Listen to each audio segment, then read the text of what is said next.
जय हिंद होमगार्ड भाई। स्वागत है एक बार फिर से आपके अपने ऑफिशियल चैनल पे, जहां पे आपको होमगार्ड भाई से संबंधित हर खबर सबसे पहले प्राप्त होती है। होमगार्ड भाई, आज हम जाने वाले दो तीन बड़ी खबरों के साथ में फिर से हाजिर हो गए। अगर चैनल पे पहली बार पधार रहे हो तो चैनल को सब्सक्राइब जरूर कर लीजिएगा। तो बिना वक्त गए हम देख लेते हैं बड़ी खबरें।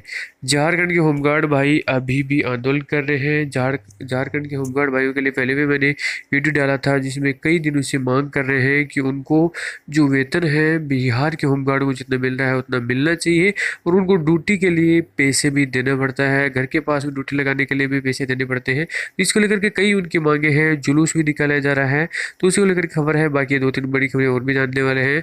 तो झारखंड होमगार्ड जवानों को ने रांची में निकाला मशाल जुलूस। हजारों की संख्या में महिला और पुरुष होमगार्ड जवान इसमें शामिल हुए हैं। News aroma Ranchi. Jharkhand home guard welfare association के बैनर तले होमगार्ड जवानों ने गुरुवार शाम मशाल जुलूस निकाला। लगभग 10,000 की संख्या के अंदर महिला और पुरुष होमगार्ड जवान मशाल जुलूस में शामिल हुए हैं।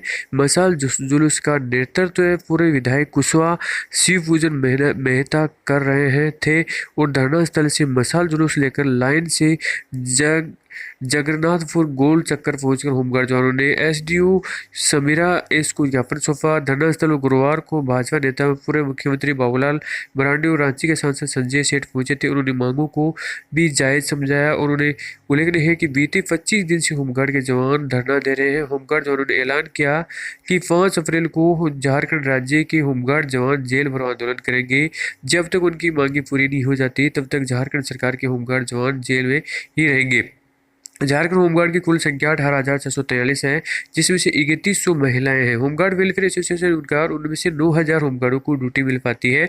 जिन जवानों को ड्यूटी लगती है उन्हें सिर्फ 500 रुपये प्रतिदिन के हिसाब से मिलते हैं।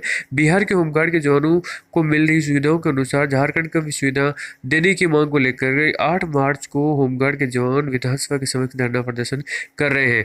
होमगार्ड जवानों को 12 महीने का स्थायी रोजगार मिले। तो ये किस राज्य के होमगार्ड भाइयों के लिए है? ये आपकी होमगार्ड जवानों को 12 माह का स्थायी रोजगार जल्द पूरी न होने की सूरत में होमगार्ड एसोसिएशन ने आंदोलन करने की चेतावनी दी है। होमगार्ड एसोसिएशन के प्रदेश जोगेंद्र सिंह चौहड़िया ने कहा कि 58 साल से होमगार्ड जवान प्रदेश सरकार की 12 माह का स्थायी रोजगार देने की गुहार लगा रहे हैं। पिछले माह होमगार्ड जवानों ने मुख्यमंत्री जयराम ठाकुर से मिलकर भी उन्हें मांग पत्र सौंपा और विधानसभा सत्र के दौरान होमगार्ड जवानों के हित में फैसला लेने की अपील भी की थी। परंतु 20 सत्र में महज नेता प्रतिपक्ष मुख्यमंत्री अग्निहोत्री व चंबा सदर विधानसभा हल्के में विधायक पवन नैयर के होमगार्ड जवानों को बात तो की है, जबकि अन्य विधायक व मंत्री होमगार्ड जवानों की 12 माह को स्थायी रोजगार की मांग को ठोस तरीके से नहीं उठा सके। इतना ही नहीं, कोरोना संकट में सेवा देने के लिए विभिन्न विभागों में कर्मचारियों की सरकार द्वारा खूब प्रशंसा की गई, मगर होमगार्ड जवानों का कोई नाम तक नहीं ले रहा है। महिला सशक्तिकरण के नारे तो बहुत ही दिए जा रहे हैं, परंतु अस्पतालों में तैनात की गई महिला होमगार्ड जवानों की सेवाएं अब अस्पतालों में ही खत्म कर दी गई है। जबकि होमगार्ड जवानों की ठेका भर्ता के अनुसार सेवाएं लेते हुए सभी होमगार्ड जवानों को पुलिस से कभी वन विभाग तो कभी अन्य विभागों के साथ अटैच किए जाने के बाद संबंधित विभागों का काम पूरा हो जाने के बाद होमगार्ड जवानों के घर बिठाया दिया जाता है।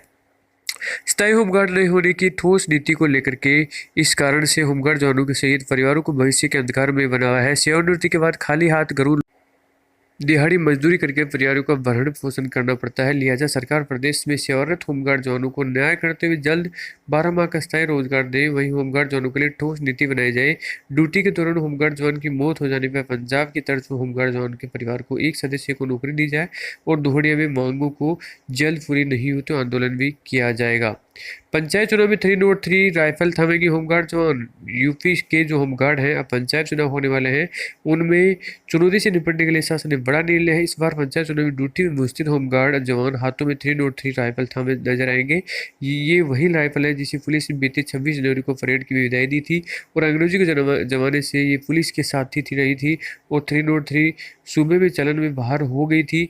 लेकिन अब एक बार फिर राइफल चुनाव के दौरान माल खानों से बाहर आएगी और सुरक्षा ड्यूटी के मोर्चों और होमगार्ड जवानों को निभाई जाएगी। और अब दूसरी आपका शासन देश भी देख लेते हैं। त्रिस्तरीय पंचायत चुनाव 2021 में सकुशल संपन्न कराए जाने के दृष्टिकोण होमगार्ड विभाग की वेतनिक कर्मचारी के निर्वाचन ड्यूटी से मुक्त किए जाने के लिए ये देश शासन ने जारी हुआ है। इसमें बोला गया है कि आपको अवगत कराना है कि त्रिस्तरीय पंचायत चुनाव को निर्वाचन में 2021 में सकुशल संपन्न कराए जाने के हेतु होमगार्ड विभाग द्वारा भारी संख्या में होमगार्ड स्वयंसेवकों का जनपदीय अंतर जनपदीय संचरण कराया जाता है, जिसमें अंतर जनपदीय ड्यूटी होने हेतु भेजे जाने की होमगार्ड स्वयंसेवकों के साथ वेतनिक अधिकारी कर्मचारियों को भी प्रशिक्षकीय कार्य के लिए भेजा जाता है तथा जनपद में निर्वाचन ड्यूटी को हेतु बाह्य जनपदों को होमगार्ड स्वयंसेवकों को आवश्यक व्यवस्था के साथ साथ अन्य आवश्यक व्यवस्थाओं को दायित्व चुनावी जनपद में अधिकारी कर्मचारी का होता है, जिसमें सापेक्ष है कि त्रिस्तरीय पंचायत निर्वाचन 2021 की सकुशल संपन्न कराए जाने के हेतु संख्या में होमगार्ड स्वयंसेवकों का जनपदीय अंतर जनपदीय संचरण कराए की दृष्टिकोण होमगार्ड विभाग के वेतनिक अवैतनिक अधिकारियों को निर्वाचन ड्यूटी से मुक्त करने का कष्ट करें ताकि प्रवचन निर्वाचन में सुगमतापूर्ण संपन्न कराया जा सके। तो आपने देखा आज थी ये भी थी न्यूज़। बाकी आप चैनल को सब्सक्राइब कर लीजिएगा, बेल आइकन प्रेस कीजिएगा, कमेंट बॉक्स में जरूर बताएगा आप किस राज्य का होमगार्ड भाई हो, कहाँ की आपको खबर चाहिए जिससे आपको खबर प्राप्त हो सके, हमारे को सुविधा हो सके। वीडियो देखने के लिए धन्यवाद। जय जवान।